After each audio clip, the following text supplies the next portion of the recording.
instructor. In this 3-hour course, you're going to learn everything you need to get started with SQL or SQL. First, I'm going to give you a 3-minute introduction to SQL. Then we're going to install the necessary tools and write our first SQL query. This course is ideal for anyone who wants to learn SQL from scratch, but also anyone with some basic knowledge who wants to fill in the missing gaps.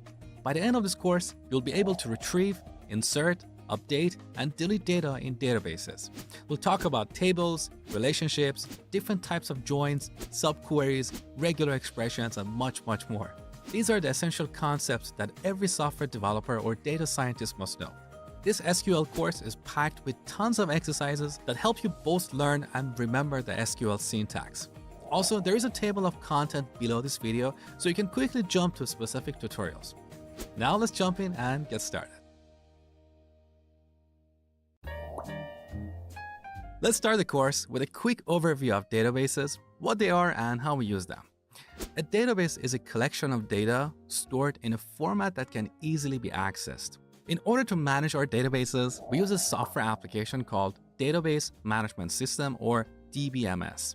We connect to a DBMS and give it instructions for querying or modifying data. The DBMS will execute our instructions and send results back. Now, we have several database management systems out there, and these are classified into 2 categories: relational and non-relational, also called NoSQL. In relational databases, we store data in tables that are linked to each other using relationships. That's why we call these databases relational databases. Each table stores data about a specific type of object, like customer, product, order, and so on. SQL or SQL is the language that we use to work with these relational database management systems. It looks like this. We use SQL to query or modify our data. In this course, you're going to learn everything about this powerful language. Now, there are many different relational database management systems out there. Some of the most popular ones are MySQL, SQL Server by Microsoft, and Oracle. But of course, there are plenty more. Each database management system has a different flavor of SQL, but all these implementations are very similar and are based on the standard SQL specification. So most of the SQL code that you will learn in this course will work with any database management system. In this course, we'll be using MySQL, which is the most popular open source database in the world. All right, now back to this diagram. What about non-relational databases? In non-relational databases, we don't have tables or relationships. These databases are very different from relational databases, but that's a topic for an entirely different course. What you need to know is that non-relational database management systems don't understand SQL. They have their own query language. So we use SQL to work with relational database management systems. Now, before we jump in and install MySQL, let me clarify something quickly. As you talk to different people, you will hear 2 different pronunciations of SQL: SQL or SQL.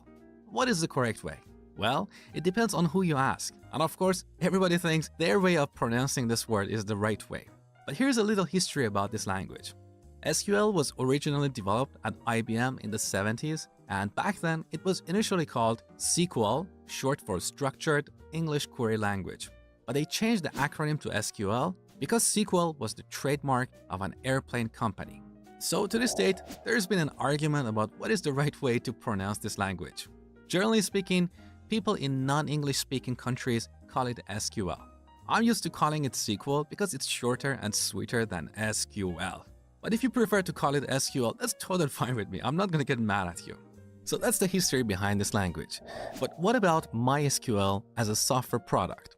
Developers of this product prefer to call it MySQL rather than MySQL, but they don't mind if we call it MySQL. In this course, I'll be teaching you SQL with For years, we've helped businesses go digital, but expanding into new international markets, that was a challenge. Then we joined Pakistan Trade Portal. Suddenly, businesses MySQL. Hey guys, Mosh here. I just wanted to let you know that you really don't have to memorize anything in this course because I've created a complete cheat sheet with summary notes for you. You can find it below this video in the description box. So I have done my best to create the best possible, most comprehensive SQL course for you, and I would really appreciate it if you support my hard work by liking and sharing this video. Thank you so much. Now, let's continue. In this tutorial, I'm going to show you how to install MySQL on your computer. Now here I'm using a Mac, so first I will show you how to install MySQL on a Mac computer, and then I will show you how to install it on Windows. So if you're a Windows user, feel free to skip this tutorial. Now, open up your browser and head over to mysql.com. Then go to the downloads page and scroll down to the bottom. Here you should see MySQL Community Edition. This is absolutely free, and we're going to use that throughout this course. So let's go ahead with that. Now on this page, click on MySQL Community Server. And then on this page, you should see available releases for Mac OS. So in this list, download the first item, which is a DMG archive. All right. Now on the next page, click on No Thanks, just start my download.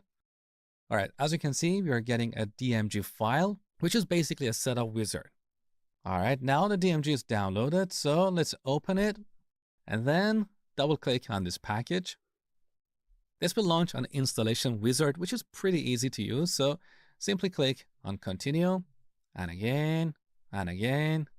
I agree with the license agreement and install MySQL. It's going to ask for your password. This is the password that you use to log into your computer. So let's put that here. All right. Now here we need to set a password for the root or the admin user. So click Next, and in this box, type a complex password. All right, now let's finish the installation. And enter your computer's password one more time. And we're done. That was super easy and sweet. All right, we installed MySQL Community Server. Now we need a graphical tool to connect to this server and manage our databases. So back to the downloads page. One more time, scroll to the bottom and go to MySQL Community Edition. And on this page, somewhere you should see MySQL Workbench. This is a graphical tool that we use to connect to our database server. So let's go ahead and download this as well. Now, once again on this page, we need to download a DMG archive. So download. And again, we have to say, no, we don't want to log in or sign up. So let's just go ahead and download the DMG. And then open it. All right, you're going to see something like this. So simply drag this MySQL Workbench and drop it onto the applications folder. So let's go ahead with that. Now it's going to copy this into the applications folder. Beautiful. So we're done with the installation. That was super easy. Now press Command and Space and search for MySQL Workbench. There you go. Let's open it. Now the first time we get this message, because this is an application